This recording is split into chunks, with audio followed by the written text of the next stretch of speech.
My name is Jennifer Hopper. I am an associate professor of political science at Southern Connecticut State University in New Haven, Connecticut. I teach classes on the presidency, on Congress, and on the news media, in addition to US government. And my research generally is on the presidency, political communication, healthcare policy, and media coverage. So I am going to look at Senator Ted Kennedy of Massachusetts and how his framing of healthcare policy evolved over time. And what I'm looking for is how he evolved in the ways that he described healthcare policy over those decades.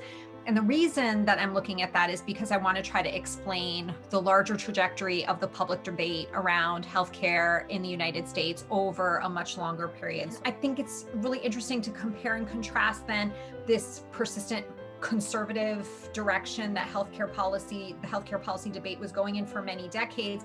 When we discuss those progressive policies today, has that changed? Maybe are people not using the same kinds of conservative framing that they did 10 or 20 years ago? Or are they still talking about those policies from like a cost and efficiency sort of based standpoint? And so I think that's sort of really critical as well. Overall, I do hope to get a greater understanding of that transformation of the healthcare policy debate over the past roughly 70 years, from one in which people were advocating for a sort of a single payer system or from a more government-run system to one that moves in a more conservative direction. But I also hope that it helps shed light on when more recently has become more difficult to pass anything in American politics in this context of a policy that was deeply contentious and controversial, but ultimately did result in successful passage.